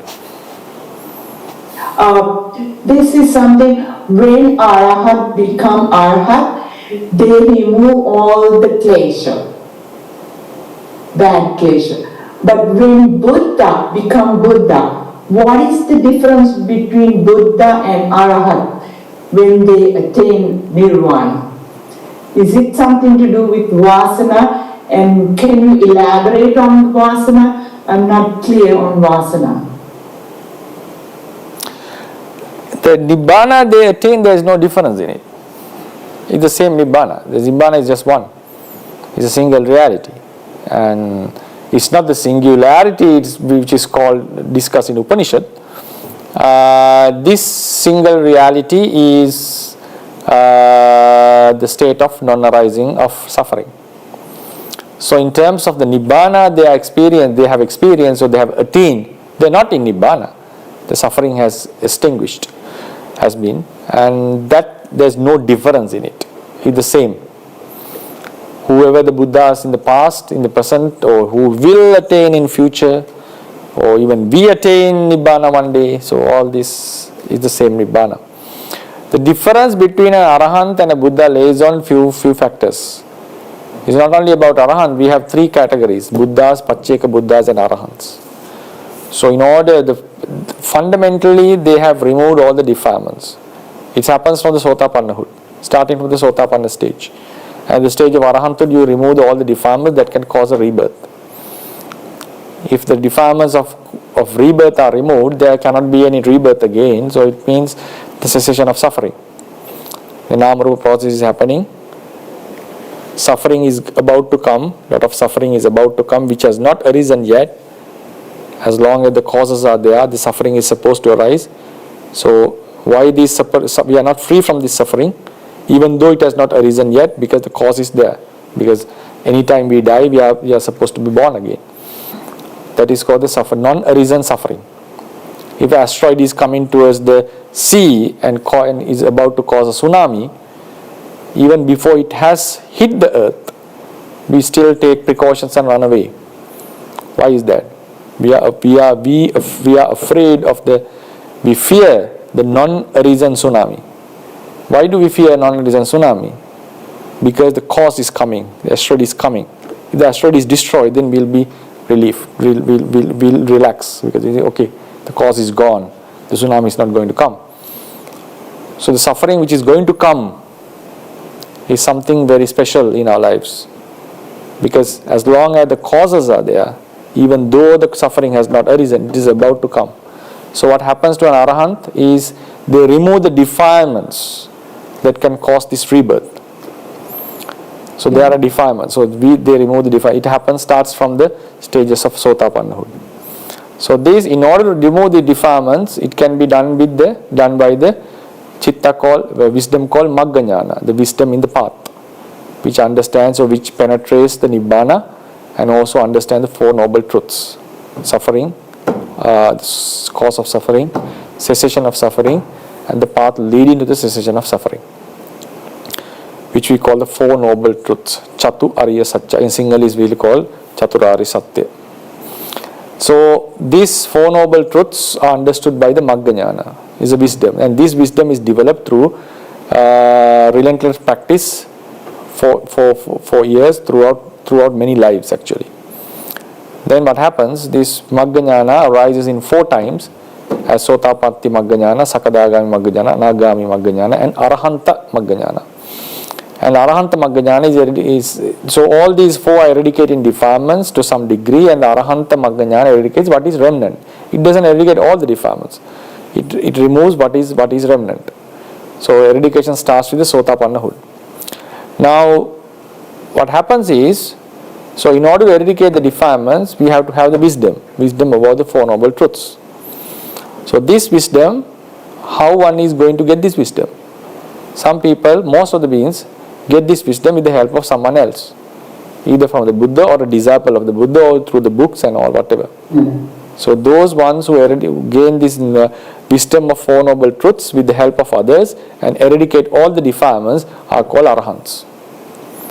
And some beings, very special ones, are capable of understanding these Four Noble Truths by themselves without the help of someone else.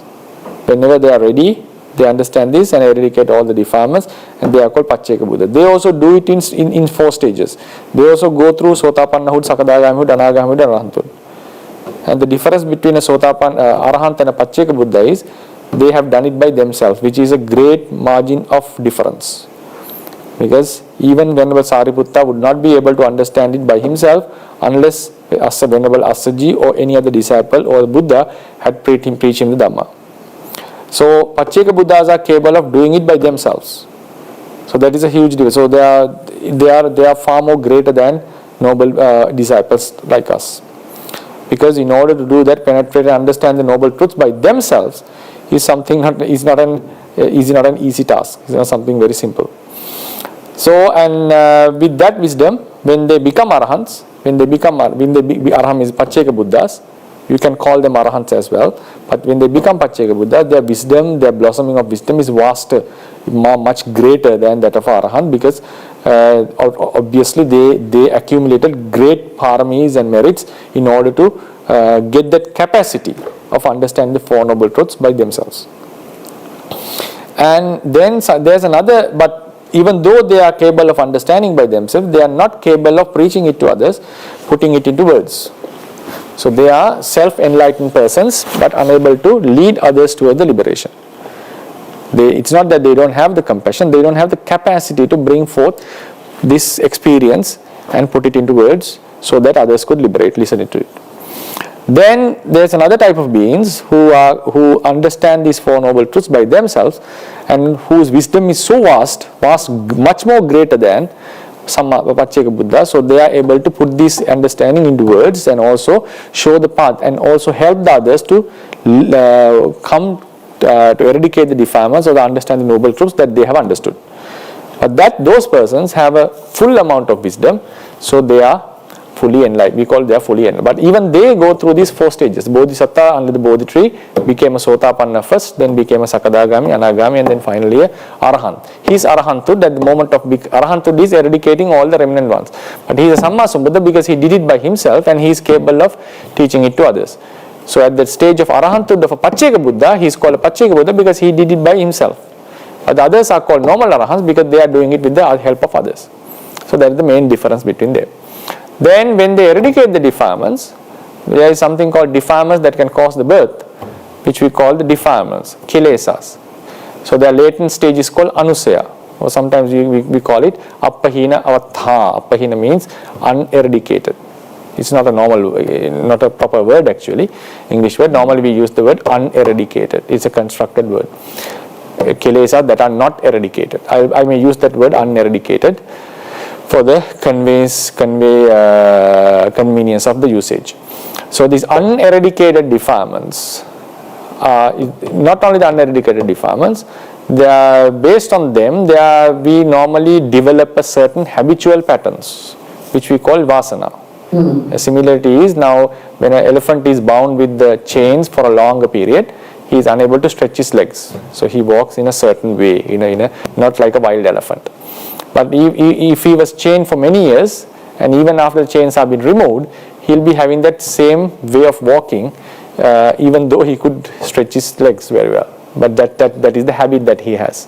His body and everything has adapted to this old lifestyle. Even though chains are removed, he will be behaving the same way. So likewise, these defilements cause certain habitual tendencies within us. Even we have it at the moment. So eradication at the moment of Magga Jnana, when you eradicate the defilements, they eradicate the defilements, but the habitual things are not fully eradicated. So when you look into the literature, it seems like certain arahants do eradicate these habitual defilements, habitual habits caused by the defilements, which we call vasana, not in the Sinhalese sense of vasana. This is like these are the defilements that have been made to live in our mind stream for a longer period, not the luck. So these vasana kilesas, some arahants, it seems according to the literature, they are eradicating to some extent, not entirely. So Sariputta would also eradicate to some extent. But surely every arahant, Pacceka Buddha and Samma Sambuddha, eradicate the defilements which can cause the rebirth. They are completely gone. But that habits that were caused, the habitual tendencies in the mind due to the defilements cannot be eradicated entirely by arahants. And also by Pacceka Buddhas, those things cannot be eradicated. So Samma Sambuddhas, when they eradicate the defilements, they completely eradicate the entire kilesas together with the vasana tendencies. So what happens is, the next point is, now defilements are the next aspect is the defilements. So that's the difference of them. The defilements are the obstacles for the wisdom. So when we have strong defilements, we are unable to choose the correct thing. So that's why sometimes when we have hatred, when we have attachment, so we are unable to make a proper judgment. So that's obvious in our day-to-day lives, right? Even when we are making certain decisions in our life, maybe social or economical, or in terms of the country or whatever, we are more inclined, we are unable to make a proper decision. If we have a grudge towards someone, if we have attachment towards someone, so we will be biased based on our things. Right? So normally these things happens in elections, these things happens in our marriages and all these. So we are influenced by our defilements most of the time. So defilements hinder our wisdom.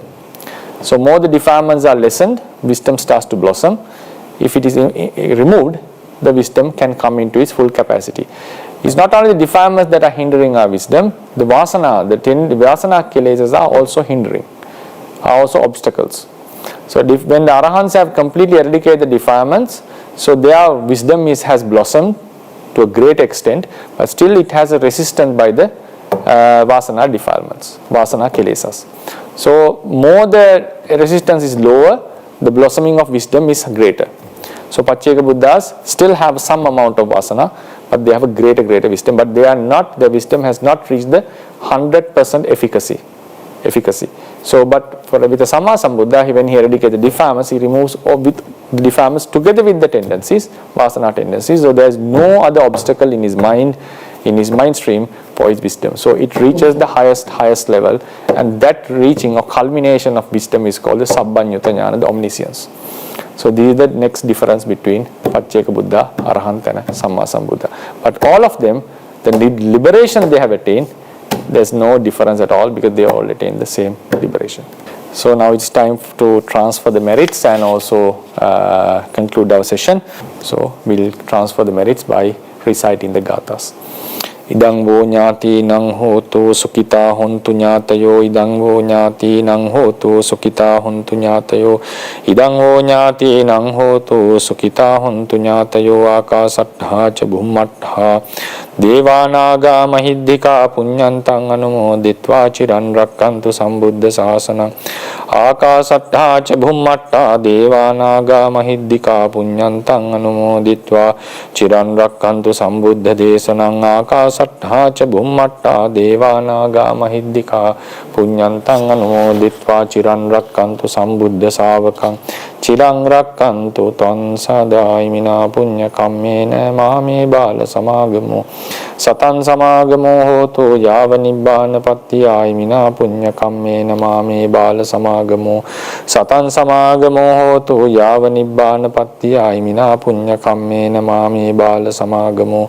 Satan samagamo hotu yava nibbana pattiya idamme punya kammang asavakkaya vahang hotu idamme punya kammang asavakkaya vahang hotu idamme punya kammang asavakkaya vahang hotu sabba dukkha pamuncatu.